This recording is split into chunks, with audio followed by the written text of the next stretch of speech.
નમસ્કાર દર્શક મિત્રો, જનરપણ ન્યૂઝમાં આપનું સ્વાગત છે। મિત્રો, આપ જાણો છો કે રાજકોટમાં જે ગેમ ઝોનની ઘટના બની છે, એ ગેમ ઝોનની ઘટના બાદ જે ગેમ ઝોનમાં જે આગ લાગી હતી ને આગની દુર્ઘટના બાદ આખા ગુજરાતનું દરેક જે કહેવાય કે તંત્ર કામે લાગ્યું છે। પોલીસ ડિપાર્ટમેન્ટ હોય, ફાયરવાળા હોય કે બીએમસી વાળા હોય, દરેક જગ્યાએ આ કામગીરી તમને જોવા મળતી હશે।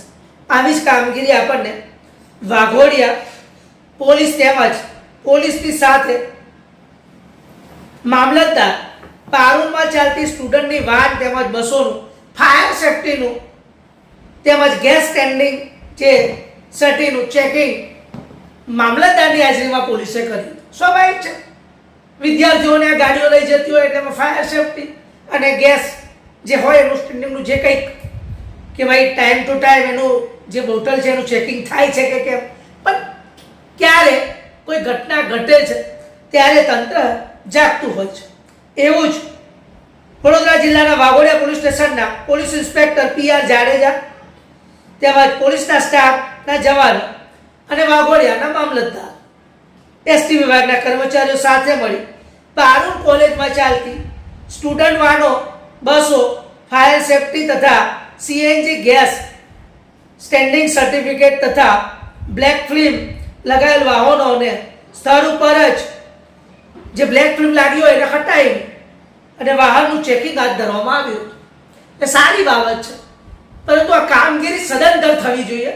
ત્યારે જ ખરેખર જે કહેવાય કે જે લોકો ખોટું કામ કરે છે, જે લોકો કાયદાને ઘોડીને પી જાય છે, બ્લેક ફિલ્મ લગાવતા હોય અને આવા સ્ટુડન્ટોને લઈ જતા હોય, એમાં ફાયર સેફટી ના હોય, જે આપણે જોયું કે ભાઈ ગેસનું જે ચેકિંગ છે બોટલનું, એ તમામ વસ્તુઓ, પરંતુ પોલીસ અને નિરંતર જે કહેવાય કે ચેકિંગ ટ્રાફિકના નિયમો રૂલ્સ પ્રમાણે જે કંઈક આવતું હોય એ નિયંત્રણમાં અને નિયમિત થાય તો જ આ દરેક વસ્તુ નિયંત્રણમાં આવે તેમ છે। જોવાનું રહેશે વાઘોડિયામાં અત્યારે તો પોલીસે સારી કામગીરી કરી છે અને સારી કામગીરી કરે તો સ્વાભાવિક છે અમારા માધ્યમથી અમારે બતાવવું પડે કે ખરેખર વાઘોડિયામાં પોલીસ દ્વારા સારી કામગીરી કરવામાં આવી છે।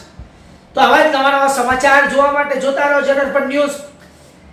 તો મને અને મારા સાથી મિત્ર નિખિલ ગાયકીને રજા આપશો। આપ આ સમાચાર યુટ્યુબ પર સાંભળતા હોય તો અમારી ચેનલને લાઈક અને સબસ્ક્રાઇબ કરજો। ફેસબુક પર જોતા હોય તો અમારા જનરપણ ફેસબુક પેજને ફોલો કરજો। ઇન્સ્ટાગ્રામ પર પણ તમે સમાચાર નિહાળી શકો છો। આ વિડીયો વધુમાં વધુ શેર કરજો અને આપણા કોમેન્ટથી અમને સજેસ્ટ કરી અને આપની પ્રક્રિયાઓ કે પ્રતિક્રિયાઓ અમને જરૂરથી જણાવશો। ધન્યવાદ।